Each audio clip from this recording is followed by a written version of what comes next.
بسم اللہ الرحمن الرحیم۔ السلام علیکم ورحمۃ اللہ تعالی وبرکاتہ۔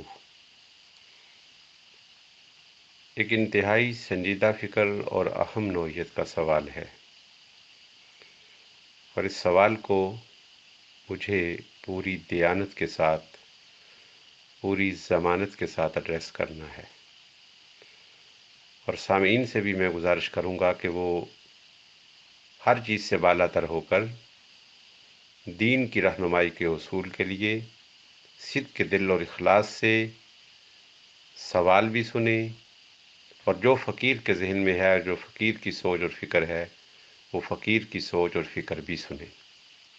لندن سے ایک صاحب نے سوال کیا ہے کہ مساجد کمیٹیوں کے بعض کاموں پر ہمیں اعتراض ہوتا ہے جو ہماری فکر کے مطابق درست نہیں ہوتا، تو جب ہم اعتراض کرتے ہیں تو وہ یہ کہہ کر اپنا دفاع کرتے ہیں کہ آپ کے اعتراض سے مساجد بدنام ہوتی ہیں۔ تو وہ صاحب یہ سوال کر رہے ہیں کہ کیا ہم اعتراض نہ کریں، یا کیا ہمارے اعتراض سے ہم گناہ گار ہو رہے ہیں اور مساجد کو ہم بدنام کر رہے ہیں؟ تو میں اللہ رب العزت کی توفیق سے جو میری سمجھ ہے، میں اپنی سمجھ کے 100% صحیح ہونے کا ہرگز دعویٰ نہیں کرتا۔ میری فکر، میری سوچ غلط ہو سکتی ہے، مگر قرآن و سنت سے جو میں نے سمجھا ہے میں وہ عرض کروں گا، اور پوری دیانتداری سے عرض کروں گا۔ سب سے پہلی بات تو یہ ہے کہ قرآن حکیم فرقان مجید نے یہ حکم دیا ہے کہ اللہ رب العزت کے راستے کی طرف حکمت اور اچھے واز سے بلاؤ۔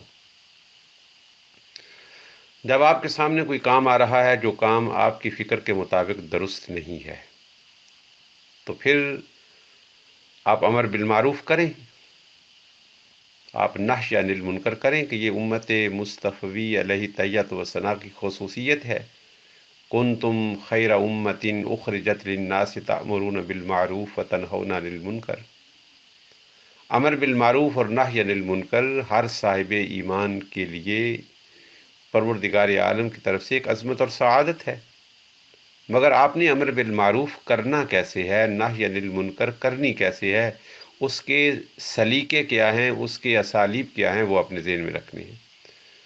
کون سے کلمات آپ نے استعمال کرنے ہیں، کون سا لہجہ آپ نے استعمال کرنا ہے، کون سا اسلوب آپ نے استعمال کرنا ہے۔ واضح ہے لہجے میں نرمی ہونی چاہیے، اور لہجے میں اور اسلوب میں حکمت اور دانائی ہونی چاہیے، اور اس انداز سے آپ تنقید کریں، یا اس انداز سے آپ جو غلط کام کر رہے ہیں آپ کی فکر کے مطابق، ان کی توجہ اس جانب مبذول کریں کہ وہ اپنی فکر کو اور اپنے اس کام کو چھوڑنے کے لیے تیار ہو جائیں۔ میں شخصی طور پر عوام الناس کی بات نہیں کر رہا، میں علماء کی بات کر رہا ہوں کہ کئی علماء سے میں نے ان کے پرسنل نمبر پر ان سے رابطہ کیا اور ان کی خدمت اقدس میں گزارش کی کہ حضرت آپ نے یہ فرمایا ہے، اس کے اس پہلو سے آپ نے اعراض کر دیا ہے، آپ توجہ فرمائیں، شاید آپ کی توجہ اس جانب ہو جائے۔ تو انہوں نے شکریہ کے ساتھ میرے فون کو اور میری یادداشت کو اور میری اس امر تنبیہ کو، تنبیہ سے مراد بیدار کرنا، توجہ دلانا، انہوں نے قبول کیا ہے، انہوں نے میرا شکریہ ادا کیا ہے۔ ابھی رات ہی ایک صاحب سے میری بات ہوئی، انہوں نے بڑی فراخ دلی سے میری تنقید کو سنا ہے، کھلے دل سے، اور انہوں نے اعتراف کیا ہے، بلکہ انہوں نے میرا شکریہ ادا کیا ہے کہ آپ نے ڈائریکٹ مجھ سے بات کی ہے۔ عام طور پر ہماری عادت یہ ہے کہ ہم پیٹھ پیچھے باتیں کرتے ہیں اور منہ کے سامنے ہم تعریف کرتے ہیں۔ درست لہجہ نہیں ہونا چاہیے، الفاظ کا انتخاب صحیح ہونا چاہیے، لہجہ اور اسلوب درست ہونا چاہیے کہ اگلا یہ نہ سمجھے کہ یہ میری مخالفت کر رہا ہے، بلکہ وہ یہ سمجھے کہ یہ میری اصلاح کر رہا ہے۔ تاجدار دو جہاں صلی اللہ علیہ وسلم کا فرمان عالی شان ہے، آپ نے فرمایا انصر الظالم، انصر اخاک الظالم او المظلوم، اپنے بھائی کی مدد کر، وہ ظالم ہو یا مظلوم ہو۔ یعنی بھائی ظالم ہو تب بھی مدد کر، بھائی مظلوم ہو تب بھی مدد کر۔ صحابہ کرام کے ماتھے ٹھنکے، انہوں نے عرض کی یا رسول اللہ صلی اللہ علیہ وسلم، آپ فرما رہے ہیں مظلوم کی مدد تو ہم کریں، مگر آپ فرما رہے ہیں ظالم کی مدد کرو۔ فرمایا ہاں ظالم کی مدد کرو۔ فرمایا ظالم کی مدد یہ ہے کہ اس کو آپ ظلم سے روک دو، اگر ایک آدمی غلط کام کر رہا ہے، نادرست کام کر رہا ہے، تو اچھے لہجے میں، اچھے انداز میں، اچھے اسلوب میں، اچھی ورڈنگ میں اس کی عزت نفس کا خیال کرتے ہوئے اس کی اس جانب توجہ دلانا، یہ تو اس پر احسان ہے، اس کو تو شکریہ ادا کرنا چاہیے۔ پہلی بات تو یہ تو ہے سائل کی طرف سے، یہ تو ہے کرٹیسائزر کی طرف سے، کہ اس کا لہجہ اچھا ہو، اس کا اسلوب اچھا ہو، وہ اس کی عزت نفس کا خیال کرے، اور ایسا لہجہ، ایسا اسلوب، ایسا انداز نہ اپنائے کہ اگلا یہ سمجھے کہ یہ میری مخالفت کر رہا ہے، بلکہ وہ یہ سمجھے کہ یہ مجھ پر احسان کر رہا ہے۔ یہ تو ذمہ داری تھی کہنے والے کی۔ پھر سننے والے کی ذمہ داری بھی یہ ہے کہ سننے والا بھی اخلاص سے سنے، اور وہ توجہ سے سنے، اور اس کو اپنی عزت نفس کا مسئلہ نہ بنائے، بلکہ وہ اپنی قیامت کے دن اللہ رب العزت کی بارگاہ میں جواب دہ ہونے سے ڈرے۔ اب میں بڑی اہم بات کہنے لگا ہوں، اور پوری ذمہ داری سے کہنے لگا ہوں، اور اس سے پہلے میں سیدنا صدیق اکبر رضی اللہ تعالی عنہ کا ایک فرمان عرض کرنے لگا ہوں۔ سیدنا ابو بکر صدیق رضی اللہ تعالی عنہ نبی دو جہاں صلی اللہ تعالی علیہ وآلہ وسلم کی تشریف لے جانے کے بعد پہلے منصب خلافت پر متمکن ہوئے۔ آپ نے جو پہلا خطبہ دیا، آپ نے فرمایا، لوگو، اگر میرا کام اللہ اور اس کے رسول صلی اللہ علیہ وآلہ وسلم کے ارشادات نور کے مطابق ہو تو میری مدد کرنا، اور اگر کوئی میرا کام اللہ اور اس کے رسول صلی اللہ علیہ وسلم کے ارشادات نور کے خلاف ہوا تو ہاتھ پکڑ کر میرا مسند خلافت سے اتار دینا۔ تنقید کے لیے، تعمیری تنقید کے لیے، ایک منصب دار شخص کو، یعنی ایک صاحب منصب کو ہر وقت تیار رہنا چاہیے، اور تعمیری تنقید اصلاح کا باعث بنتی ہے اور پروموشن کا باعث بنتی ہے، مگر تعمیری تنقید، تخریبی تنقید نہیں۔ یعنی کسی کی عزت کے ساتھ کھیلنا، کسی کی عزت کو اچھالنا، یہ بھی جائز نہیں ہے۔ اچھے انداز سے اپروچ ہونی چاہیے، لہجہ میٹھا ہو، کلمات اچھے ہوں، اسلوب اچھا ہو، بیان اچھا ہو، اگلا یہ جانے کہ یہ شخص مجھے نیچا نہیں دکھانے آیا، یہ شخص مجھے اللہ رب العزت کی ناراضی سے بچانے کے لیے آیا ہے۔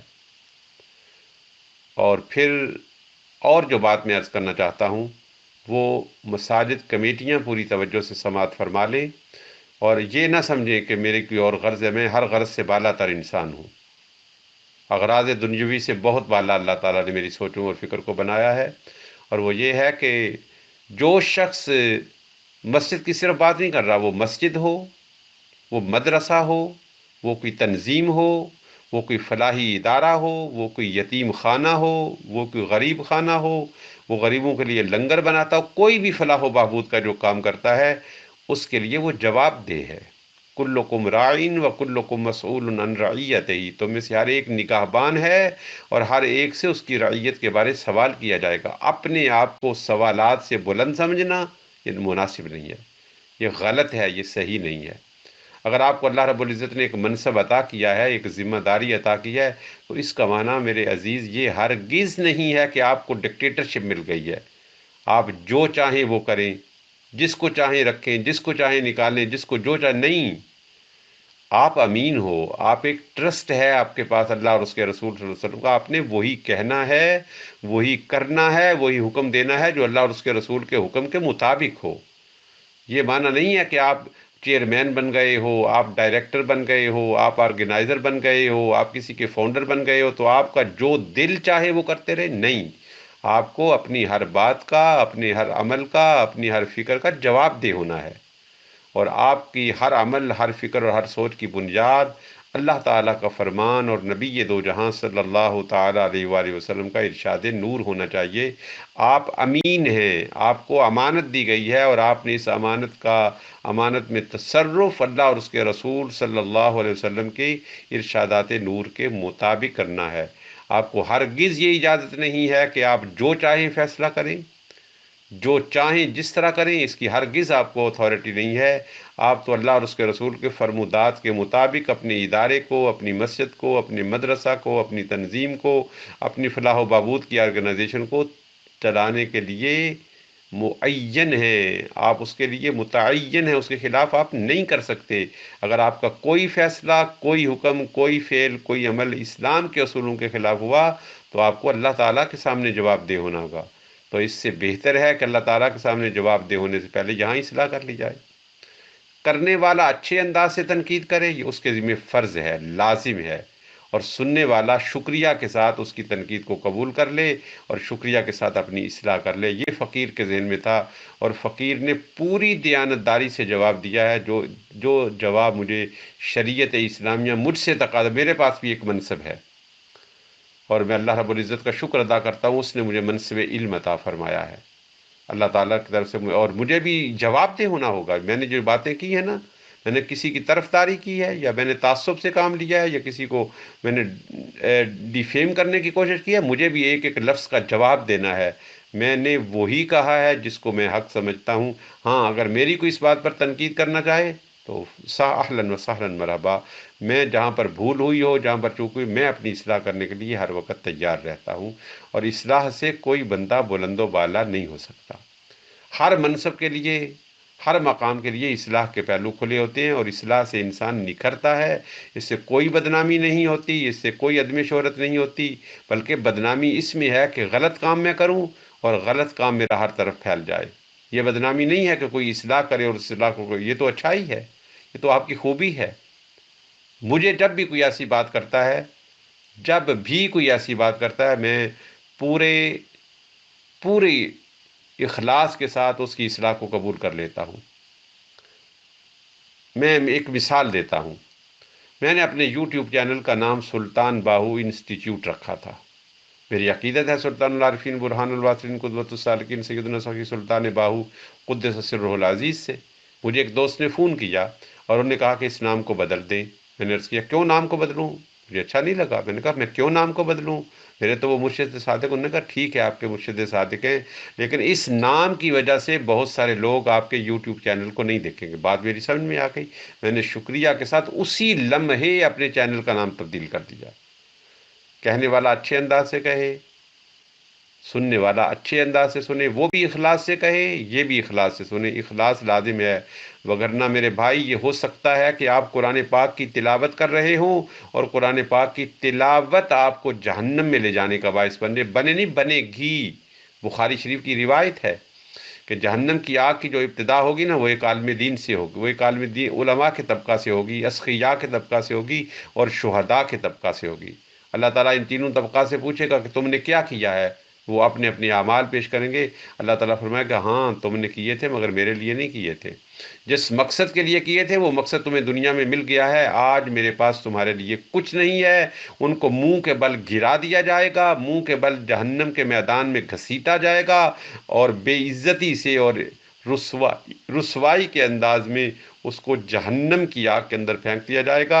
یہ بیان کرنے کے بعد میرے آقا گھٹنوں کے بل کھڑے ہو جاتے، جسم بے قرار اور مضطرب اور ملتہب ہو جاتا، اور فرماتا کہ ان تین بدبخت طبقات سے قیامت کے دن جہنم کی آگ کو دہکانے کی ابتدا کی جائے گی۔ تو ڈرنا چاہیے۔ بلکہ میں تو اس بات کا روادار ہوں اپنی ذات کی حد تک، میں دوسروں کو نہیں کہتا کہ اس طرح کریں، مگر میں اپنی ذات کی حد تک اس بات کا قائل اور روادار ہوں کہ اگر میرے کسی کام پر کوئی درست لہجے میں بھی، کوئی سخت لہجے میں بھی تنقید کرے تو میں اس تنقید کا خیر مقدم کرتا ہوں۔ اگر یہ اس درست لہجے میں تنقید کرنے والے کی بدعملی ہے، اس کو ایسا نہیں کرنا چاہیے کہ اس کا یہ لہجہ اس پر تنقید ہے کہ وہ دوسرے کو تو تنقید کا نشانہ بنا رہا ہے، مگر اس کا اپنا لہجہ، اپنا اسلوب، اپنا طرز، اپنا انداز اسلام کے اصولوں کے مطابق نہیں ہے۔ ہمیں دوسرے کی اصلاح کا یہ پہلو اپنانا چاہیے جو ہمیں اہل بیت سے ملا ہے۔ امام حسن اور امام حسین رضی اللہ تعالیٰ عنہما نے کسی کو دیکھا کہ ایک بابا ہے اور وہ وضو غلط انداز سے کر رہا ہے، تو ان کے قریب گئے اور ان کے قریب کہنے لگے کہ بابا جی ہم وضو کرتے ہیں، ہمارے وضو کو دیکھیں، اگر کہیں کمی ہو، اگر کہیں کوئی نقص ہو، اگر کہیں کوئی غلطی ہو تو ہماری اصلاح کر دیں۔